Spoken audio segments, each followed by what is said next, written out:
ఉత్తరాంధ్ర బాగుపడకూడదన్న దురుద్దేశంతో నిస్సిగ్గుగా విశాఖపై చెలరేగిపోతున్నారు ఈనాడు రామోజీ. తాజాగా రిషికొండ మీద పర్యాటక శాఖ కట్టడాలపై రామోజీ మచ్చడ్డ బాధపడిపోతున్నారు.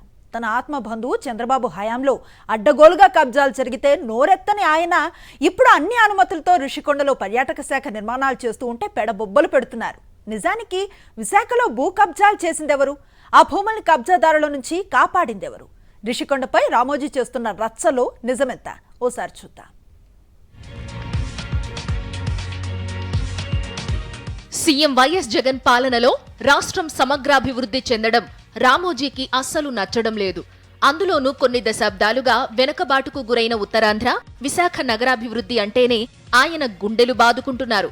దీంతో ప్రజలను తప్పుదోవ పట్టించడానికి తన విష పత్రికలో అడ్డగోలు కథనాలను వరుసగా అచ్చేస్తున్నారు. నిజానికి వెనుకబడిన ఉత్తరాంధ్ర అభివృద్ధిపై సమీక్షా సమావేశాలు నిర్వహించడానికి, నిశిత పర్యవేక్షణకు ముఖ్యమంత్రి, ఇతర అధికారులకు క్యాంపాఫీసు సహా వసతి ఏర్పాట్లపై రాష్ట్ర ప్రభుత్వం నియమించిన కమిటీ ప్రభుత్వానికి తన సిఫార్సులను నివేదించింది.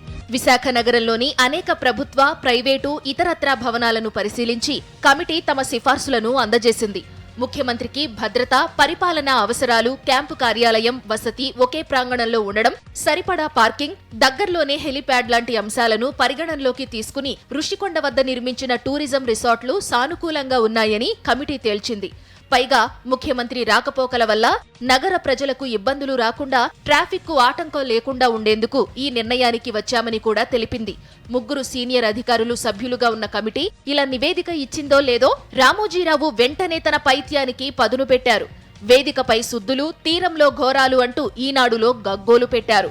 రుషికొండ వద్ద పర్యాటక శాఖ నిర్మించిన భవనాలు అక్రమమని, నిబంధనలకు విరుద్ధమని తీర్పు కూడా ఇచ్చేశారు. నిజానికి కేంద్ర ప్రభుత్వ పర్యావరణ శాఖ నుంచి సిఆర్జెడ్ అనుమతులు తీసుకుంది. AP coastal zone management authority సిఫార్సులు తీసుకోవడంతో పాటు నిర్మాణంలో భాగంగా అనుమతి ఉన్న ప్రాంతంలో చెట్లు తొలగించడానికి, పెద్ద సంఖ్యలో కొత్తగా మొక్కలు నాటేందుకు అటవీ శాఖ నుంచి అనుమతులు కూడా ఉన్నాయి. జీవీఎంసీ నుంచి ఫైర్ సేఫ్టీ క్లియరెన్స్ రావడంతో పాటు భవనాల డిజైన్లకు ఆమోదం ఉంది. ఇలా AP pollution control board consent for establishment తో పాటు చట్ట ప్రకారం నిబంధనలను అనుసరించి అన్ని రకాల అనుమతులతో పర్యాటక శాఖ భవనాలను నిర్మించింది. ఇక రుషికొండ దగ్గర ప్రభుత్వ భూమిలో ప్రస్తుతం నడుస్తున్న ప్రాజెక్టు కోసం ప్రతిపాదించింది కేవలం 3% మాత్రమే. 61 ఎకరాల్లో నిర్మాణాలకు అనుమతులున్నాయి. కానీ 9.88 ఎకరాల్లోనే ప్రాజెక్టు కోసం ప్రతిపాదించారు. ఇందులో కూడా భవనాలు కట్టింది కేవలం 1.84 ఎకరాల్లో మాత్రమే. అలాగే 7 బ్లాకుల నిర్మాణానికి అనుమతులిస్తే కట్టింది 4 బ్లాకులే. నిజానికి రుషికొండ మీద కట్టడాలు 1984లోనే ప్రారంభమయ్యాయి. 1989 నాటికి క్రమంగా 12 బ్లాకులు నిర్మించారు. అంటే రుషికొండను తొలిచింది, నిర్మాణాల కోసం అక్కడ చెట్లను నరికింది టీడీపీ ప్రభుత్వమే. సముద్ర తీరంలో వాతావరణ పరిస్థితులతో సుమారు 4 దశాబ్దాల క్రితం కట్టిన ఈ భవనాలన్నీ దెబ్బతిన్నాయి. అందుకే ఈ ప్రభుత్వం వాటిని తీసేసి కొత్తగా రిసార్ట్లను నిర్మించింది. మరి 1984లో కట్టిన నిర్మాణాలతో పర్యావరణానికి ఎలాంటి ఇబ్బంది లేదా? అప్పుడు రుషికొండను తవ్వి అక్కడున్న చెట్లను నరికి ఈ నిర్మాణాలు చేయలేదా? ఇప్పుడు ప్రశ్నిస్తున్న వాళ్లంతా అప్పుడేమయ్యారు? అంటే టీడీపీ ప్రభుత్వం చేస్తే కరెక్టు, వైఎస్ఆర్సీపీ ప్రభుత్వం చేస్తే తప్పవుతుందా రామోజీ?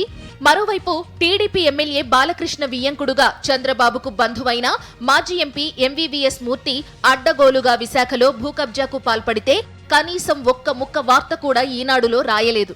ఎందుకంటే ఎంవీవీఎస్ మూర్తి టీడీపీ పెద్దల బంధువు కావడమే. విశాఖ నగరంలో ఎండాడ, రుషికొండ గ్రామాల పరిధిలో ఎంతో విలువైన ప్రాంతంలో ఏకంగా 38.6 ఎకరాల ప్రభుత్వ భూమిని దర్జాగా మూర్తి స్వాహా చేసేశారు. దీనిపై అప్పటి సీఎం చంద్రబాబు సైతం నోరు మెదపలేదు. ఇక రుషికొండలో గీతం కాలేజ్ పేరిట చేసిన భూముల కబ్జాలపై ఉక్కుపాదం మోపింది వైఎస్ఆర్సీపీ ప్రభుత్వం. మొదటి విడతలో 19.39 ఎకరాలను, రెండో విడతలో 4.74 ఎకరాలను స్వాధీనం చేసుకుంది.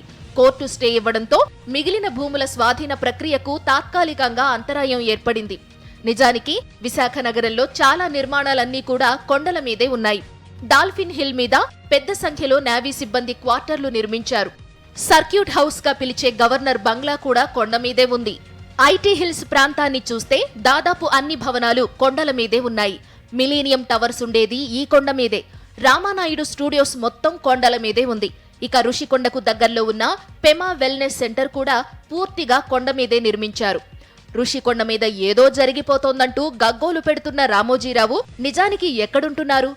ఆయన కట్టిన ఫిల్మ్ సిటీ ఎక్కడుంది? ఆ ఫిల్మ్ సిటీలో వివిధ నిర్మాణాలు వేటి మీద చేశారు? వీటిని ఒక్కసారి పరిశీలిస్తే గురవింద సామెత గుర్తుకొస్తుంది. రామోజీరావు ఉంటున్న నివాసం పూర్తిగా కొండ మీదే కట్టారు. అవి పర్యావరణ ఉల్లంఘనలు కావా? ఫిల్మ్ సిటీ పేరిట ఈ పెద్ద మనిషి పదుల కొద్దీ అసైన్డ్ సీలింగ్ భూములు కబ్జా చేసిన వ్యవహారం మర్చిపోతే ఎలా? ఇక ఫిల్మ్ సిటీ నిర్మాణాలను పరిశీలిస్తే అన్నీ గుట్టల మీద కట్టినవే. రామోజీ కాదనగలరా? మొత్తం మీద తీరంలో ఘోరాలు పేరుతో ఈనాడు వార్తలో ఎలాంటి నిజం లేదని సాక్షి ఫ్యాక్ట్ చెక్ లో తేలింది.